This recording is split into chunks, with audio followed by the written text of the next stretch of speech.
Hey guys, it's Miss Rosario. So this YouTube channel is personally about, you're going through your post-traumatic stress disorder or your obsessive compulsive disorder. What I notice is that everybody's on edge.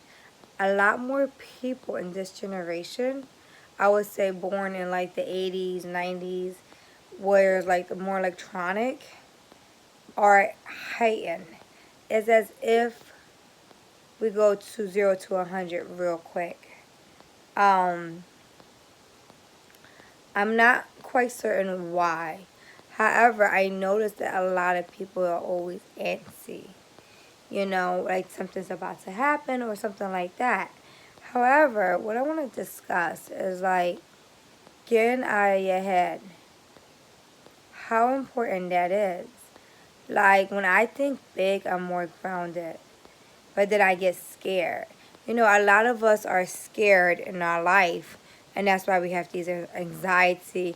And PTSD is from a traumatic event that we are reliving every day. And then I know personally, sometimes I'm like, do I have PTSD?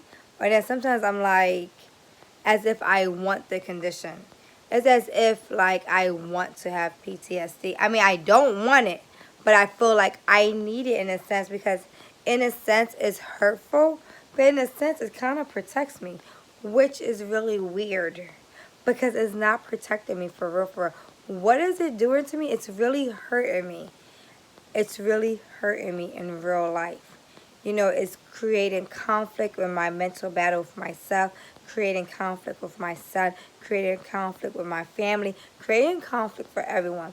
So I don't want it. But in my body and my energy, I feel weak because it's like as if I'm like living in my head. And sometimes I'm in a dream state. Like I see everything happening and I'm outside of me watching everything happening. And that's dissociation. So what I want to say about post-traumatic stress disorder is that this is a battle that we fight. And basically through my battle and looking for therapists and stuff like that, I had to find the right therapist that spoke volumes to me. Because I came across a lot of therapists that was not listening to me. Nope. They weren't listening to me. They were just like letting me know what they think I had and that what I had wasn't what I had. No. One thing you can do as a mental illness sufferer, stick up for yourself. If you say, I have this and this is how I feel, and you don't like that diagnosis or you think they're not really considerate of you as a person, stick up for yourself. A lot of us that suffer with mental illness have a problem sticking up for ourselves. I know I do. I become very docile and just listen to what they say because all I really want is to get back to who I am.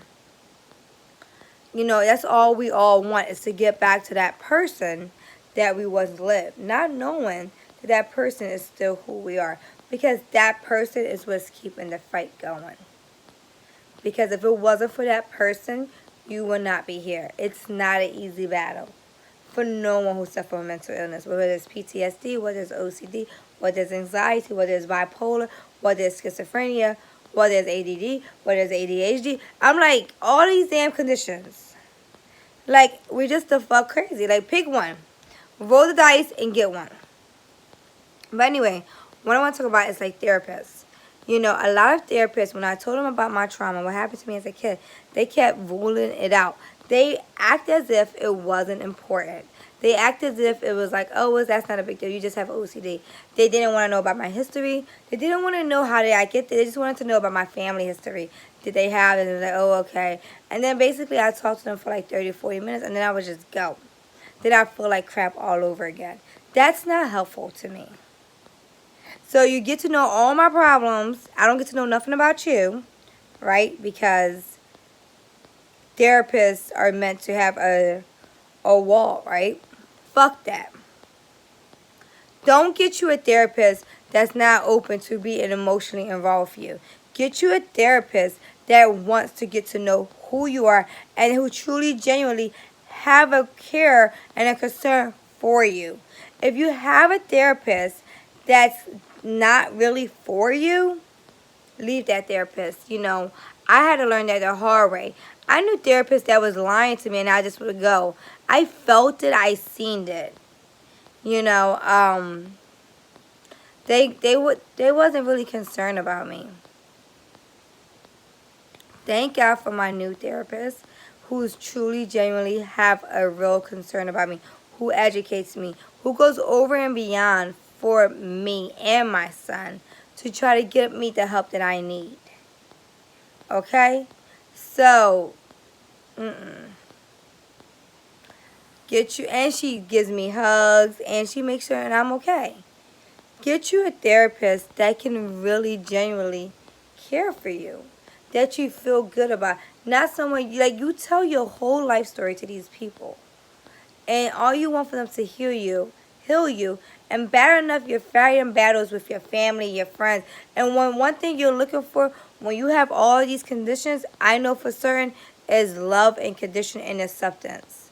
If your therapist can't give you love, can't give you acceptance, and cannot give you really positive advice, then and the confident, like, you need to be able to trust that person. Let that therapist go. I don't believe in therapy like where as though you cannot have an emotional component with me. No, I need you to have an emotional component with me because if you don't, I'm gonna feel it, and then I'm gonna question that. You understand? If you have PTSD, OCD, inside, whatever you have, you get you a therapist. Please find therapists who you feel energetically connected with, who you know has their best intentions, who you know is not trying to rob you. That's important. Just saying. It's Miss Rosario. Later.